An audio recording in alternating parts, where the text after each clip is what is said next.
Okay, so first question is actually a good one, and you find this with herbal treatments for cancer all the time, and especially using antioxidants with cancer treatments. So what can a patient say to their oncologist who says that cannabis is an antioxidant, and treatments for cancer are usually oxidative to kill the cancer? So how do you respond to an oncologist to be able to intelligently change their discourse?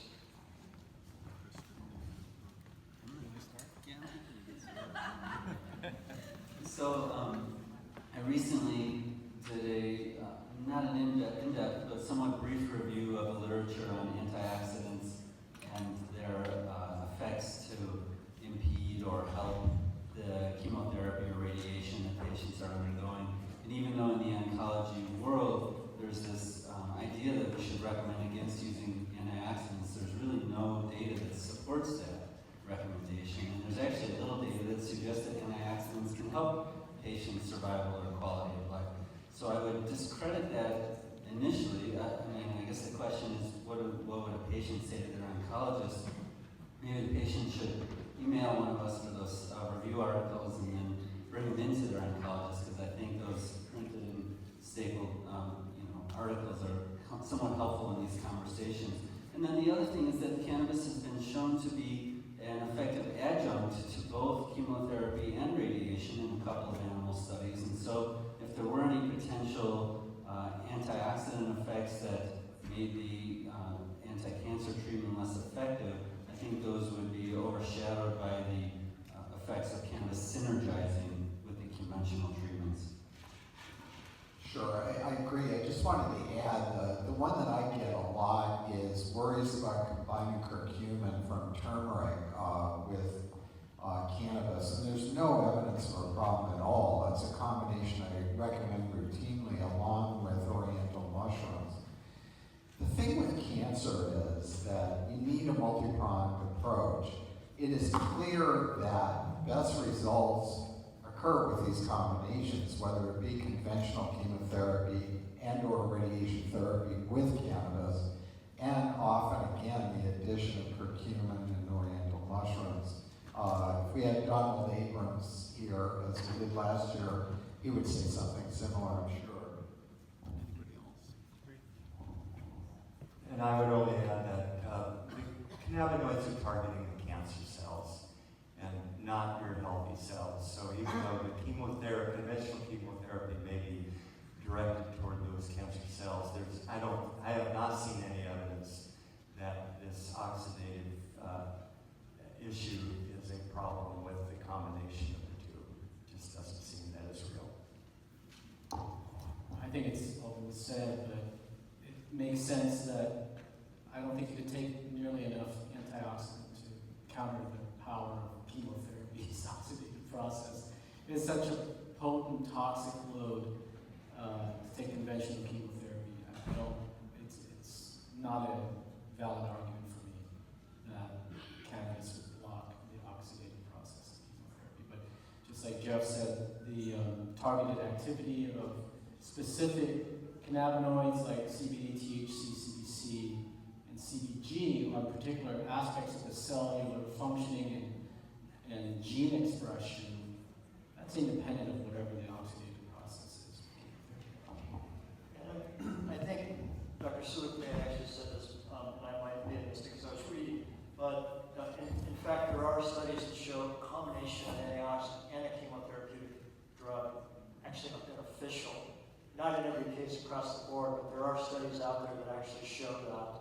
So the problem is your oncologist is keeping on, and he's basing his ideas on a belief system, not necessarily the science. The other piece that Dr. Russo mentioned is combinations. And if you start looking at medicine carefully and drug regimes, combination therapies are actually very, very common. And to me, we're going back to nature by doing that, because any medicinal plant you use is combination therapy. We're not using one chemical in there. Next question. In building up therapeutic doses of THC, do you find the need for a drug holiday? A reset is the term that these folks use, or a rest, but a drug holiday with cannabis.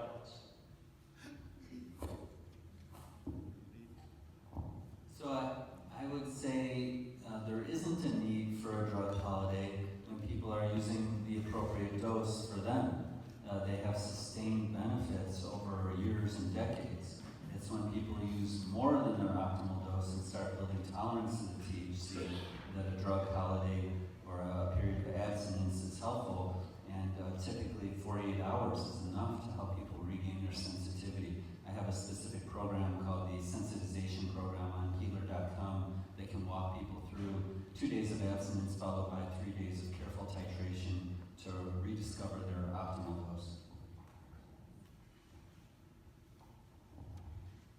I know it discourages people from taking a break if they feel like it, if they need to for a variety of more social issues than anything. They've got to talk to their family, they need to talk to their accountant, whatever it might be. They may need to be quite clear-headed and not feel like they want to be under the full effect of the THC on those occurrences. At the same time, I've heard of other patients describing that they were told that they needed to take a break from cannabinoid therapy to reset their receptors, and then they go longer periods of time, weeks or months, and then see recurrences of diseases that had come under control. So I'm a little wary of the advice to encourage people to take a break. I don't think it's otherwise necessary. I agree. We understand in basic physiology about receptor activity and overstimulation of receptors and how that can downregulate receptors. So the idea of a holiday is a good one. I'm not opposed to my patients backing off on their doses or stopping them. That happens very frequently because, again, this is an expensive out-of-pocket medicine. Occasionally people run out of money and they have to wait until they can come up with the funds to purchase the medicine. So drug holidays are a common event that we don't schedule for with my treatment plan, but it happens, and I'm not opposed to it because I know, okay, but at least their receptor sensitivities are going to come back up once we resume treatment, so I'm okay with that. And importantly, dosing, by the way, is also reduced in response to whatever, however, the patient's disease condition and other medications that may have been added to the regimen by other physicians, by their naturopaths, herbal remedies, so, anything that has a competitive liver metabolic pathway to the cannabinoids has to be addressed as well. Before you go on, I have a brief question since we have this group here, and that is about onset and offset of tolerance, and I'm curious to hear my colleagues here respond to this too. My gut feeling is a regular dose of cannabinoids on a daily basis or a few times daily basis does create some degree of tolerance. That's in distinction to the very large doses, which you know that you're going to be slammed on a lump on the couch if you take a huge dose of THC and you're not used to it. Whereas if you gain some tolerance to it, in a recent case that I had experience with, the fellow took a gram of concentrated oil, high in THC, lump on the couch, repeated it daily. 5 days later, he was on his feet and behaving normally again. So that would, in my mind, probably coincide with this autoregulation of the population of cannabinoid receptors, and now he's kind of stoned and he can get up and function. So I'm curious to hear other experiences of my colleagues as to both onset and offset of tolerance. Dustin's suggesting that this 48 hours might be a good time in terms of offset of tolerance, so I'll pass it down. In terms of these high dose regimens, particularly when used as a chemotherapeutic agent, if you're looking at a minimum time, I would say 2 weeks. It's really amazing how people, over the course of 14 days, can get to a rather high dose of THC. We know also from clinical work that was done in the 70s that people can take several hundred milligrams of THC and after a month do psychometric testing and show no difference from the controls. So certainly this tolerance can be developed. amount of time might vary, but I think 2 weeks is a good target. If the feeling is that you have to be in a hurry, that might be the case in somebody with stage 4 cancer, for example. Yeah, I just want to bring in the molecular biology side here.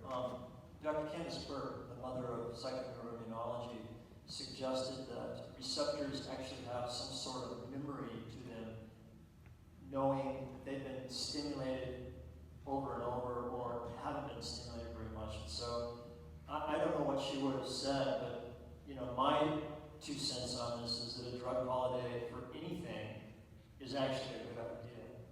But that's my 2 cents on that. Another question.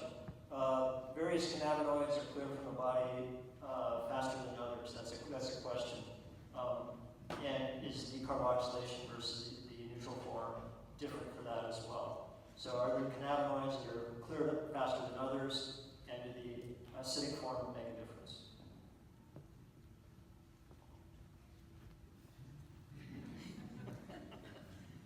You've stumped the experts. Yeah, I mean, there are slight differences in, say, the half-lives. Half-lives of the cannabinoids is a difficult topic because it's not so simple. You've got a first-order metabolism and a second-order metabolism. I like to answer these things in a practical way. How many times a day do you need to take it to have the effect to treat the condition? Well, with cancer, it's over a long period of time. I think generally, just in general, particularly with oral dosing, 2 or 3 times a day, whether it's THC or CBD or both, makes sense. For a condition that is more acute, like pain control, it would purely be based on titrating to control of the symptoms. I can tell you with Sativex, which is oral mucosal, that most people end up dosing 2 or 3 times a day, whereas for inhalation, it's going to be a lot more frequent. And again, just emphasizing that my strong feeling is that people should titrate to symptom control rather than the attainment of psychoactivity. Psychoactivity is fine if that's what you want, but it's not necessary to have it to reduce symptoms. In other words, there should be a sweet spot, particularly if you've got a balanced preparation, meaning likely THC with a significant amount of CBD. You should be able to control pain or spasticity or nausea without the necessity, let's say, psychoactivity. And just to chime in on the difference between the acidic and neutral cannabinoids in terms of duration of action, I think we know very, very little about that from the scientific literature. What I've seen in my practice hasn't been very different. It's probably easiest to monitor in the cases of pediatric epilepsy that are using THCA as a treatment, and they're still needing to take it 2 or 3 times a day, which is no different than the CBD or the THC. And this might be oversimplistic, but I want to make sure that we don't confuse the conversation between psychoactive tolerance and activity of the cannabinoids against disease process. They're not necessarily connected. So, for example, in a couple of cases where they're on 300, 400, 500 milligrams of THC, these people have developed tolerance. They're not stoned, they're functional, but it doesn't mean that we're not treating their cancer condition. So we also want to clearly separate that conversation. Psychoactive tolerance is one aspect, and then disease management is another. I also wanted to add that I've seen cases, and these are probably outliers, that have extraordinarily long-lasting results from a single administration of cannabis. I think I've seen this most often in patients with multiple sclerosis who have bladder incontinence, and where one puff might resolve, one single inhalation might resolve their incontinence for 2 or 3 days at a time. And I think that cannabinoids persist in our system for a long time. That's probably why Dr. Russo is suggesting that it's a complicated question. Let's take it to what's most practical, because these cannabinoids exist in our blood and in our urine for such a long period of time. At what level are they therapeutic? It's probably going to be different for various patients. Some of the metabolism graphs that we rely on, that I'll have on my presentations tomorrow, were based on Marilyn Eustis's data that came out of NIH back in 2007. And she speaks of THC in a 15 milligram dose generally as what she is following through the metabolic curve. I think we have a lot to learn as to any interactions that we might have between all of the cannabinoids in a whole plant extract, the acid cannabinoids versus the neutral cannabinoids. We really don't have the data. I suspect it's similar, just in terms of the clinical findings, as the data from Eustis, but I'm hoping in even a year we would have an opportunity to actually do some measurements on whole plant extract metabolism and be able to come up with some answers. Great. So, okay, great. So, what are your thoughts on dabbing?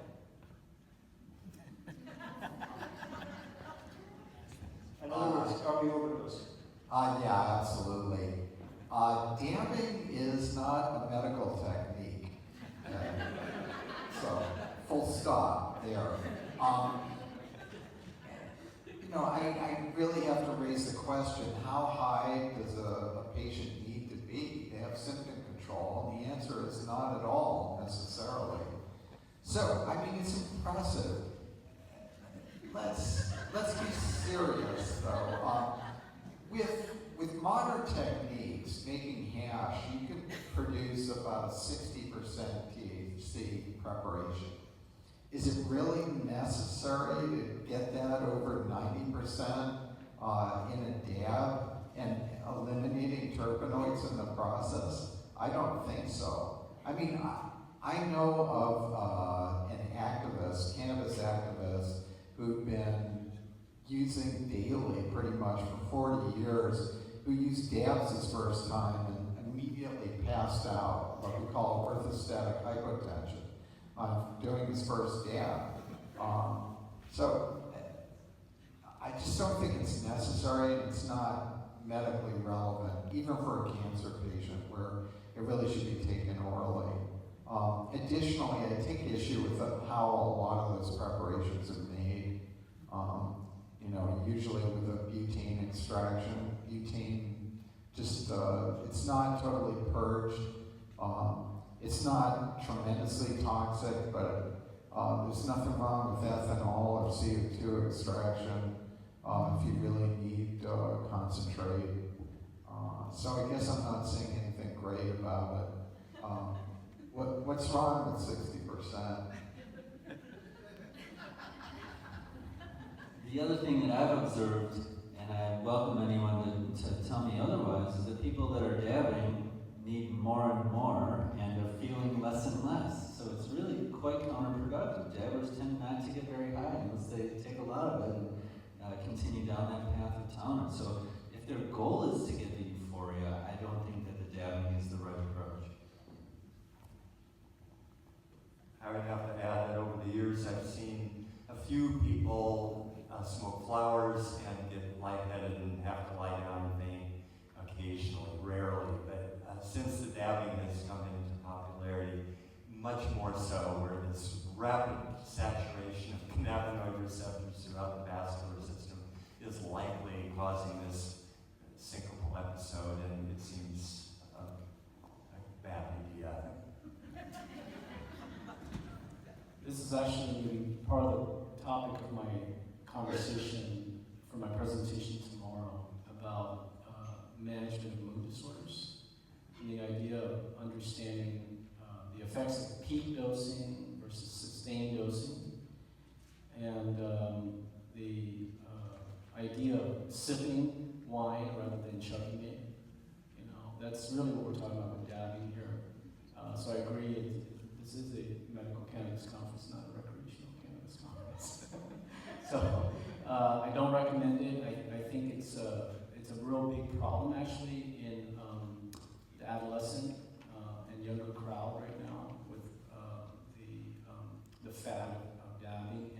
it's not just a percentage, a high percentage of THC, it's the sheer load of the milligrammage that they're taking in per dab is also the concern, is the sheer volume, the sheer dose that they're taking in on a repeated basis. And I think this is going to do some, create some problems in the long term for people.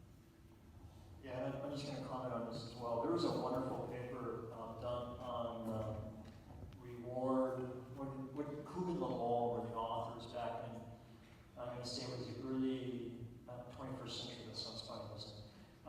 But early 2000s. And basically, what they pointed out is if you keep hitting the ceiling, in other words, if you keep binding every available receptor, as you would in dabbing, whether we're talking about a dopamine response, an opioid response, or possibly the CB1 response, you're going to desensitize. And so, as you said, you could, the patient you talked about that started the gram and 5 days later is up and walking around. Well, he had downregulated his receptor sites so much that he could actually function, right? And so the problem is if you downregulate like that, then to be normal, you've got to take a huge dose again, or whatever we're talking about, whether it's chugging wine, alcohol, cannabis, heroin, whatever it is. So this is what Dr. Russo keeps pointing out that I think is so key, that that getting high is a side effect for a medical cannabis use. It's not your goal. You can get therapeutic effects without hitting every single receptor and making yourself hypotensive,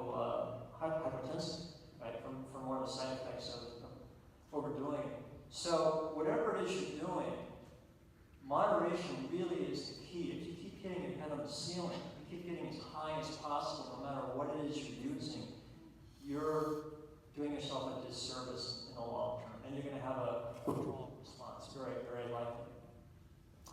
Next question was observations about using cannabis during pregnancy and breastfeeding. Observations and understandings. I can't quote the exact article, but there have been some journal publications in OBGYN journals over the last many years. And in these, maybe, Ethan, you might remember the names of some of these, but they did not show any risk associated with the cannabis use, whereas they end up looking at the tobacco use and other drugs as those that are associated with bad outcomes or adverse outcomes, whereas cannabis is used a lot during pregnancy, and it was not an independent factor in terms of abnormal outcomes in pregnancies. That, and coupled with the evidence that we have from Melanie Dreher going down to Jamaica years ago, pretty strong evidence that it did not seem to cause any harm in the pregnancy, labor delivery, the neonatal life, and going back years later to look at these kids as they were comparing the 30 that were in the cannabis smoking group as to the control group, which, initially through the neonatal month of life, Dr. Dreher went back and had this published in Pediatrics Magazine. It was a very worthy article, and it was worth having in your library. She went back years later to look at the follow-up on these kids, and they were still doing better than the control group. But when she went back to Pediatrics Magazine to publish that, she was refused, and the idea was that these were just birth mothers, and they were better mothers, so these kids have come out better off. I'll comment that we know that endocannabinoid signaling is a very important part of neurologic development in the prenatal years and in the postnatal years, and I think that inappropriate use of exogenous cannabinoids could potentially disrupt that system. But we know that maternal stress, maternal pain, maternal malnutrition, maternal depression are all associated with adverse outcomes both for mom and baby. We know that cannabis, unlike SSRIs, does not cause a neonatal abstinence syndrome. It's safe for mom and baby. And so I think the question here is how and why is it being used? If it's being used to address nausea, vomiting, stress, depression, pain, insomnia, then it's probably going to help the outcome overall. And so we're, again, choosing to use a minimal effective dose of cannabinoids and the safest route of administration, which would not be smoking, and I think that we're going to continue to see good outcomes. I would consider it probably a category B medicine. I wouldn't try cannabis before ginger for treating morning sickness, but if the safest food grade herbal treatments weren't effective, I would turn to cannabis before pharmaceutical antiemetics. That in on that? So Downing's back.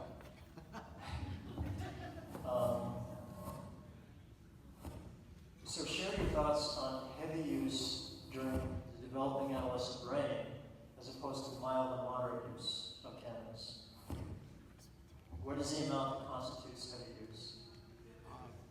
Well, again, no one up here is going to try to say that it's a great thing if adolescent boys are doing massive numbers of bong hits every afternoon instead of playing sports or studying. Okay, are we in agreement on that? Okay, but there's a world of difference between that and the therapeutic use of small doses of cannabinoids to control symptoms of serious disease. Okay, so we really have to make a distinction there. There is a tremendous amount of literature that's been supported by your tax dollars and the National Institute of Drug Abuse, trying to create the impression that cannabis is a scourge of the earth and is particularly dangerous for adolescents. Well, I have news for them. The human body is somewhat resilient, and certainly these adolescents that consider themselves immortal anyway are probably going to come through it relatively unscathed. They may even get bored with it and ignore cannabis for decades until they develop arthritis or something else. That's what's happened in our society. If you look at the use by age, there's this big peak that's developing in middle or older age groups, and it is people that have come back to cannabis who, for whatever reason, stopped, mainly because of the aftermath of Ronald Reagan and the continued war on drugs and urine testing and everything else. Did you mean Sessions or Reagan? I'm sorry. Well, history repeats itself. And we also, I'm afraid we have a foible of not tending to learn from past mistakes. Anybody else then? Christian? We know that a lot of adolescents are actually using cannabis for self-management of mood disorder, anxiety and depression. They're not just recreating with it, not just having a good time with their friends. This natural plant compound is so important because it ranges from the one end, really a nutrient, a food, to the other end, medicine, and everything in between. And back in the question about pregnant women and safety profiles for the fetus, pregnant women have been using cannabis for eons, and there is no strong evidence to show that it impacts the well-being of the newborn in terms of neurologic development, intellect, or physical development. There's no strong relationship. And similarly in children, of course, if you're abusing any psychoactive compound, what are we talking about? The use of ADD drugs in adolescents, which is rampant. The use of antidepressants in children, which is now rampant. You know, the truth is that this is a plant that has the potential of actually treating in a non-toxic way mood disorders that don't cross that threshold that requires, or that even the child or the parent recognizes is a problem. But there is a mild disorder in terms of anxiety and depression. It's part of my conversation tomorrow, and you'll see the charts of what the adolescent curve is right now in the United States and around the world in terms of anxiety and depression, the prevalence of that. And so the appropriate use of cannabinoids, in my opinion, discouraging the abuse of the psychoactive effect for enjoyment in children or adolescents, but optimizing the use of other potential cannabinoids, and even just some very small doses of THC. You know, I know I'm crossing boundaries as a doctor and as a former board-certified pediatrician, saying that I'm okay with adolescents using cannabis if we're doing it appropriately. It's the abuse of the psychoactivity that potentially could lead to problems. And again, the plant also has this amazing potential of actually enhancing consciousness if it's used in the right ways, with the right kind of education and guidance about how children can actually use, adolescents, you know, college kids, if they're going to use it anyways, they are using it anyways. How about guiding them to use it in ways that are really going to expand their consciousness and improve their health, and take it out of the box of, this is fun stuff that I do with my friends, you know, before school or after school. I would add that we do know that when you're using cannabis heavily, you have memory issues. When you stop using it, your memory returns to normal. That would be true in the youth as well. If you're using it and looking at IQ, there does not seem to be in a critical review of the literature of any deficits associated with cannabis and your IQ. If you're looking at psychosis and schizophrenia, there's assertions that this is going to cause permanent brain injury to you. That's unsupported. If you want to look at the Kiel study out of Great Britain years ago, for a decade they looked at 2.3% of the English population coming through the clinic system. This is about 600,000 patients per year coming through their clinics. They evaluated for a full decade the incidence and prevalence of schizophrenia and psychosis. During that time, the English population had a 4-fold increase of the use of cannabis, and their youth had an 18-fold increase of the use of cannabis. And during that decade interval, there was either stable or diminishing psychosis and schizophrenia. Again, not supporting the assertion that it's causing this kind of damage to people.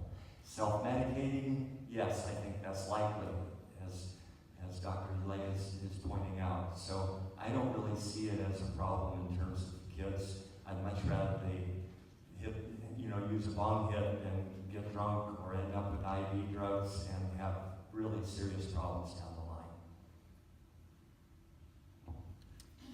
So, Christian, this is targeted towards you, but I'm going to open it up to, since you're all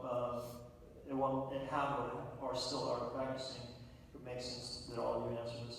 Have you had any legal ramifications in your work using cannabis with cancer or other conditions? Thankfully not.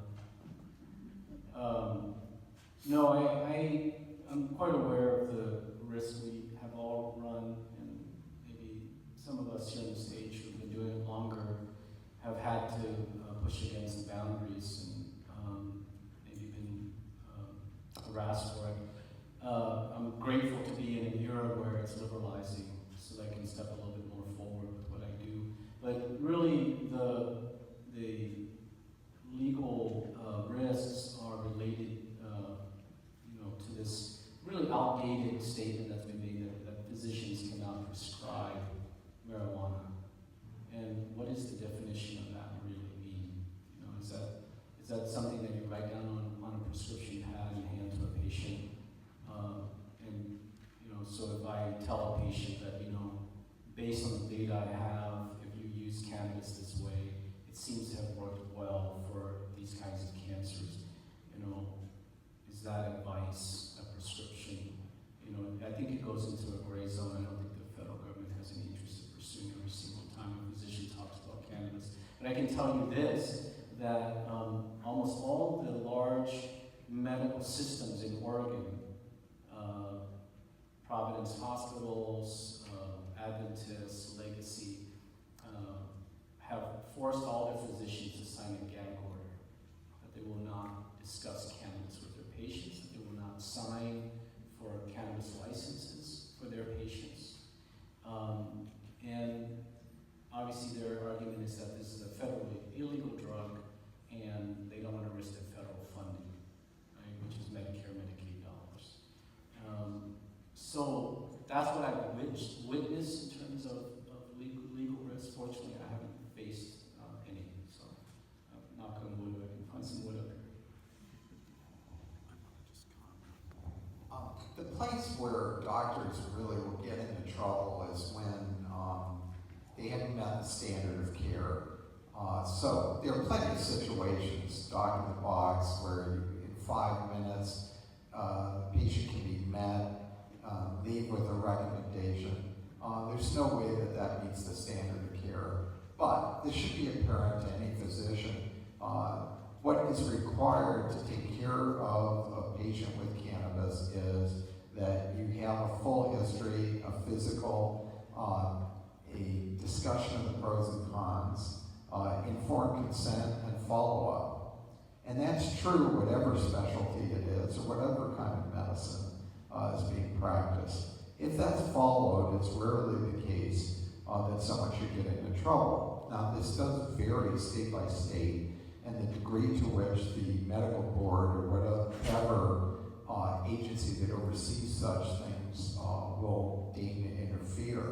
I can tell you that going back into the 90s in Montana, I told the medical board exactly what it was doing, and they said basically, as long as you're following the law, there is not a problem.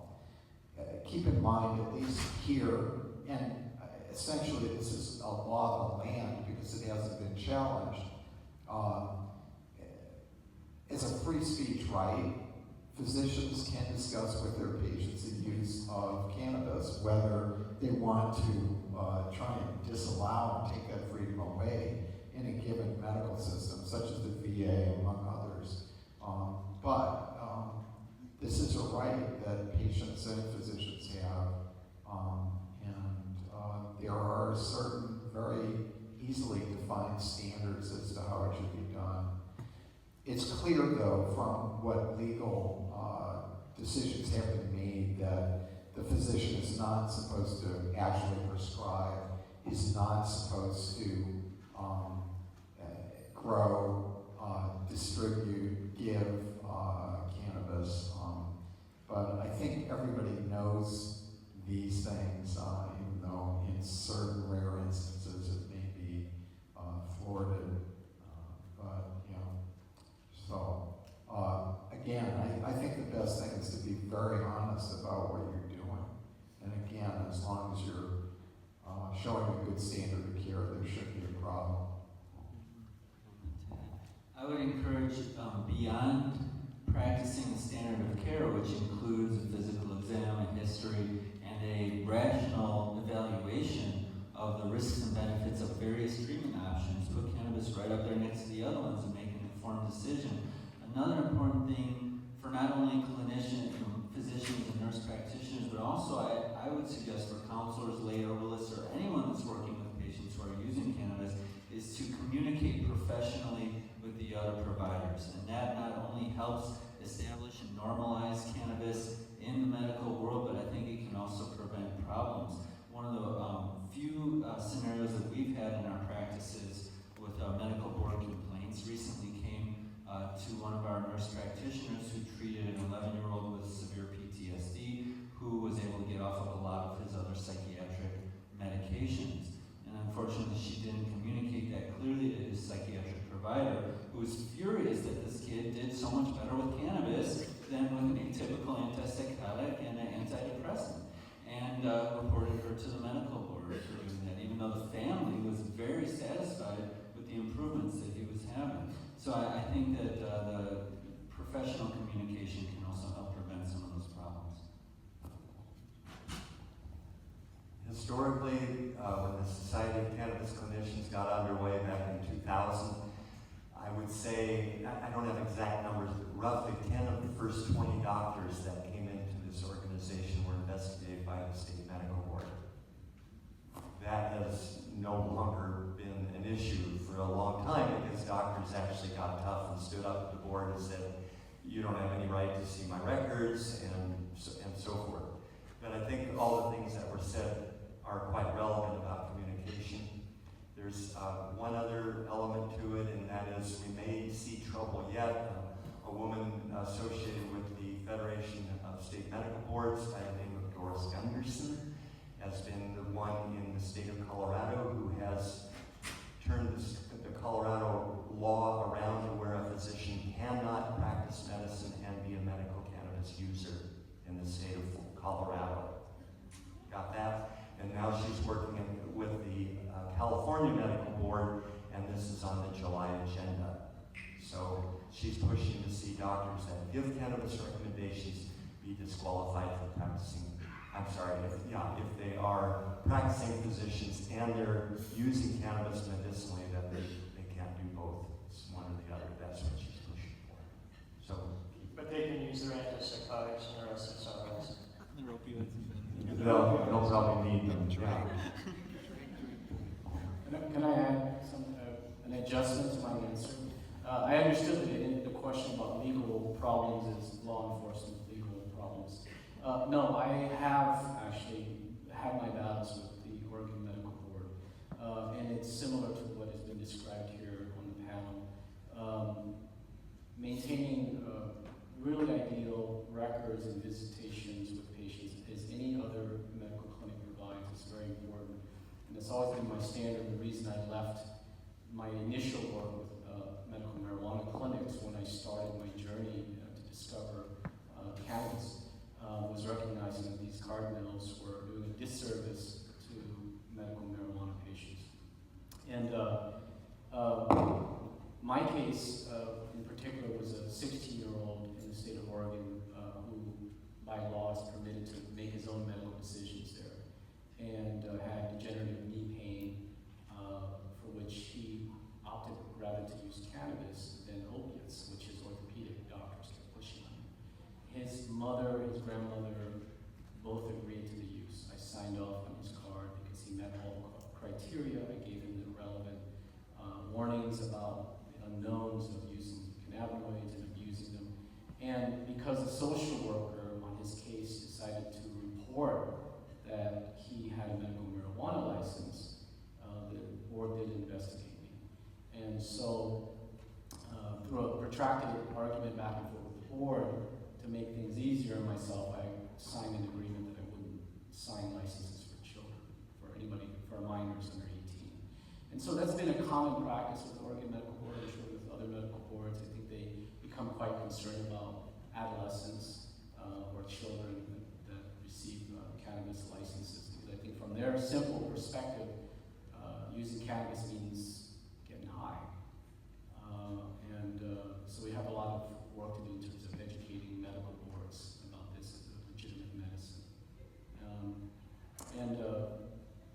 The issue that Jeff brought up with more aggressive action, I'll say this too, something that just came forward for me that I've shared with some of my colleagues here, that I discovered recently beyond this threat that physicians who do cannabis work can't be patients themselves, is the issue of the medical board now in conjunction with Oregon Health Authority, which oversees the medical marijuana program in Oregon, slipped in very quietly a set of rules that they published in December without notifying physicians or anybody else, that physicians who recommend medical cannabis to patients can also not have any business interest in the world of cannabis, which is as broad as you can get. That means you can't participate in any business such as laboratories that do research on cannabis, that produce cannabis medication. So it basically forces you to completely separate yourself. But of course, if I own stocks in Pfizer, I could prescribe their drugs all day. That's not a problem.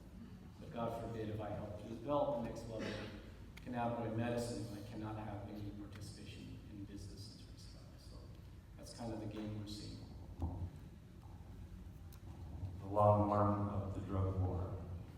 Politics as usual. Gentlemen, esteemed physicians, does Rick Simpson oil work? I might as well be the bearer of bad news. Rick Simpson is not a scientist or a physician. Has he helped some people? Sure. But his techniques are potentially dangerous. He recommended use of naphtha. Naphtha is not the same thing depending on where you live, but it is always a petroleum distillate, which has its own innate toxicity. It cannot be fully purged from the finished product. more appropriate if someone needs a concentrate, particularly to treat cancer, is use of either a CO2 extract or an ethanol extract. That's the way it should be done. So we have to separate out some bad advice that Rick Simpson has provided from the more important concept of whether cannabis treats cancer. We've previously addressed that, I think. As with anything, my recommendation to people is they sift the bad from the good in anything there. Hopefully rely on authorities that may be a little better educated to begin with. That doesn't mean you have to have multiple letters behind your name, but it might, just might indicate competence. Right.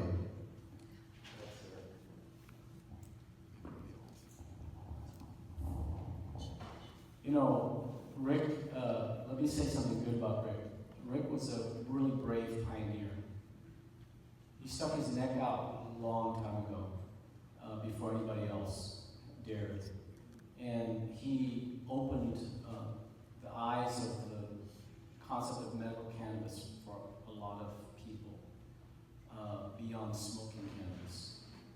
And so we want to give Rick that credit for doing so, for being arrested twice, for having to, leave the country and flee. I'm sure he went through a really difficult stretch of time in his life, but his effect has continued to reverberate to this day. And so I respect him for that, actually. I don't respect his medicine because it's dirty and it's dangerous.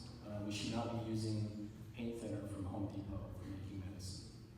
And I'm sorry to see that this advice continues to reverberate on the internet, and I still get patients that come in showing off their Rick Simpson produced oils. There's a good and a bad to this story. I would just concur with both of the docs that have spoken about this. It is a dirty product, and I do value that he brought this to the country or to the hemisphere, in my opinion. And when it's used generically speaking as Rick Simpson oil, I'll just correct them and say, well, we're not looking for that particular product, but we are looking for a full extract of cannabis oil. Real scientific oil.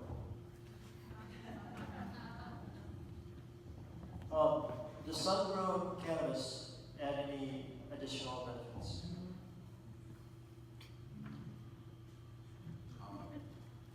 Well, I thought we addressed this earlier. I think it can be really optimal, and the concept's great. Just like, I'm an organic supporter. Ideally, in a world where there's no prohibition, we'll have a lot of sun-grown cannabis. But again, climate may limit the ability to do this depending on where you live. There are things that are difficult to control, like environmental conditions can affect a crop. There are places where it rains late in the season and may produce mold even outside. But certainly, in terms of the ability to grow without the need for interventions such as the temptation to use pesticides and disease risk, sun-grown is a lot better. It is easier to control things in a greenhouse. You will, in that situation, get more problems, and the problems are far worse with indoor grows, which, as I said before, is only necessary as a byproduct of prohibition, but with the greatest risk of disease, fungi, pesticide contamination, etc. I like the idea of sun-grown. Okay, so this one may take a few minutes for me to read. Basically, what the question is around CBD blocking the psychoactivity of THC, and the if there's an optimal ratio of CBD to THC, you're trying to attenuate that euphoria, that high. And is it only CD1 or CD2 as well? Right. No, CB2 doesn't enter into this, into the psychoactive aspects. It really depends on the amounts and the timing. You need a considerable amount, proportionally, of CBD to counteract the unwanted psychoactive properties of THC. In other words, panic, psychosis, anxiety, these things. Generally speaking, it should be approaching 1-to-1 or even more CBD to THC. Now, if someone were to inhale pure CBD before THC, it is possible to pretty much block the psychoactivity. When taken simultaneously, what will happen is that the CBD will reduce the peak high of THC. In other words, if you were talking about a 100-point scale of how high a person was, and with THC they were getting 80 or above, they might only get to 70. And some people will be worried about that, but hopefully not. Additionally, the high is going to develop in a different way. It's going to be creepy. That means not creepy scary, but that it comes on more slowly. It might be 15 full minutes before the peak psychoactivity is attained. So often that's a good thing. Some people appreciate that. The main thing that's important is it's clear from prior experiments that when a considerable amount of CBD is present, that the overall effect is going to last a lot longer. If it's just a THC preparation, where things might be trailing off in 2 to 3 hours, it's more likely to last 4 or even 5 hours. So particularly in medical applications, this is a big advantage, and just another reason that many of us feel that the combination of THC and CBD is better. It provides a buffer so that, well, give you an example, and this may be a bit long-winded. The question wasn't that long, but it is well known that THC alone, as Marinol, for example, can produce a situation called toxic psychosis with only about 15 milligrams. So this is where the person freaks out, maybe delusional, they're paranoid, and they have to be talked down, or may even need to be sedated. Fortunately, this abates in a few hours and resolves. Generally the next day they have a perspective on it, and there's no lasting damage. However, it's very scary and leads to people going to the emergency room. So 15 milligrams of pure THC.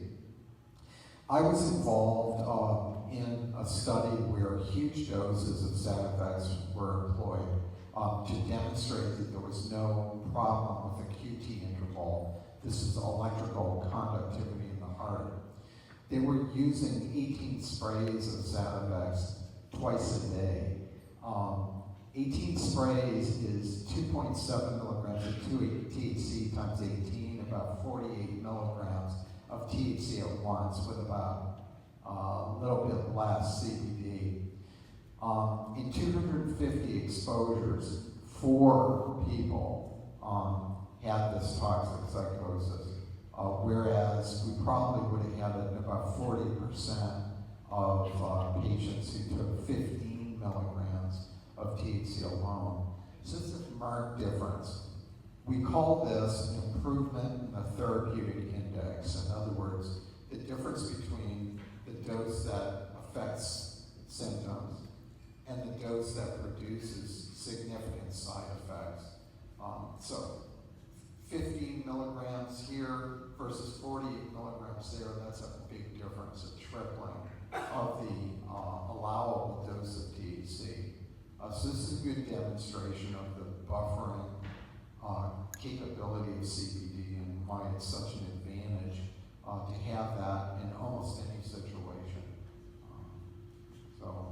It remains the case that most cannabis out there is THC predominant, but a lot of people, well, recreational users prefer it that way in many instances, but some of you may be aware of what happened in the Emerald Cup last fall, and that was that the winner in the THC CBD category also accidentally was included in the THC category, and it placed in the top 10, and it would have won likely, except that they discovered that it was placed in the wrong category.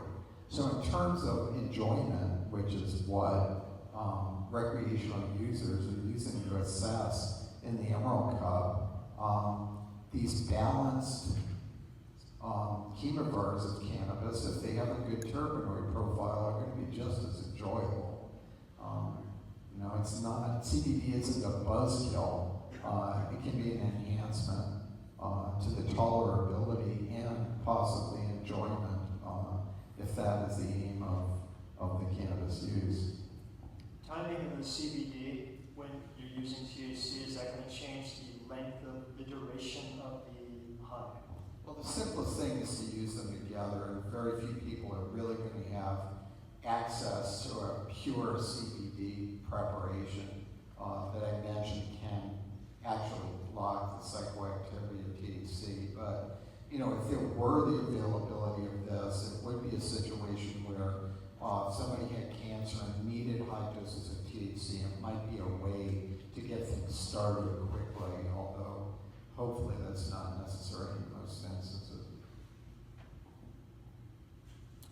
Do you think the structure of the recreational market is sufficient for patients? And I'm assuming you mean California. No. No. I don't think so. Heck no. If not, what changes would you make? Well, all right, let's take the example of Washington State, where I live. There were very liberal allowances for what a patient could have. There was also a well-established, if not necessarily legal under federal rules, medical market where people could have access to chemovars that were often organically grown, very successfully were treating a large number of patients. In their stupidity, the situation was changed, and it was decided that the medical market would be folded into the new recreational market. So all these prior dispensaries disappeared, along with the chemovars that were stocking them. Most of the growers didn't have licenses any longer. And ask any patient in Washington whether the situation is better now than it was before. It's just not, you can't substitute in this way and have it be as good as it should be.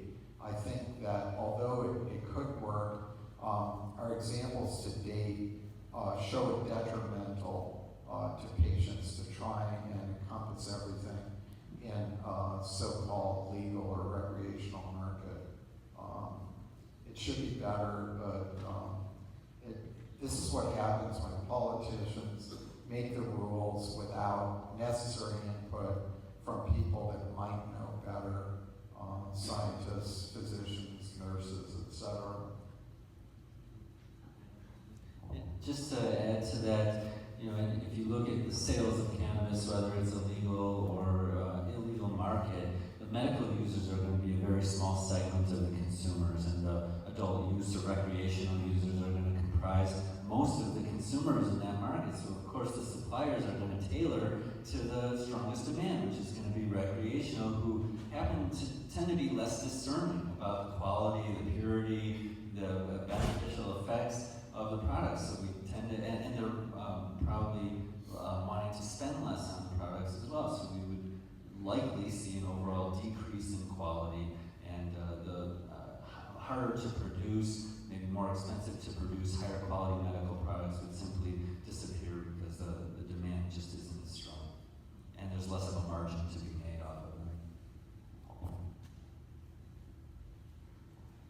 Okay, so I just want to bring some light on something that you've got really 4 extraordinary physicians up here, not just because they think about cannabis, they use cannabis therapeutically, but also because they truly are, in the sense of the word, it's the definition of that word, they're pioneers. And it takes a lot of courage and a lot of fortitude to be a pioneer, especially for those of you who've been at this since, since New Testament was, well, anyway. I just really want to acknowledge Dr. Russo, Dr. Sulak, Dr. Hergenrather, and Dr. Lay for the work they do in bringing health and healing to someone in a really natural and safe way, and at the same time having to deal with politics and legal and regulatory issues that have landed in their backyards more than once. So give these guys a big applause.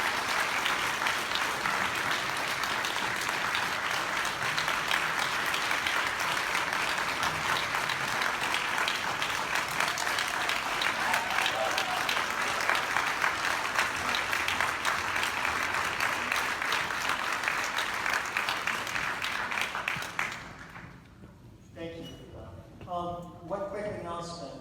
Kate is in need of a ride to the conference Sunday, tomorrow morning, from the Best Western Arcade Inn on Valley West Boulevard. Is anybody willing to, is going by there? So, Kate, I don't know where you are, but your ride is good. You see her? Great. Good. Thank you, and we'll see you tomorrow morning. What time do we start tomorrow? 9? And before we wrap up, I just want to give a special thanks to Jane, Jessica, and everyone else who's volunteered and helped organize it. And thanks to all of you that are here. I know you paid to come here. You take your time and energy and attention to be here for these 2 days. And I'm sure that you're going to carry the message out to the rest of the community and the rest of your life. So thank you all, too, for supporting this.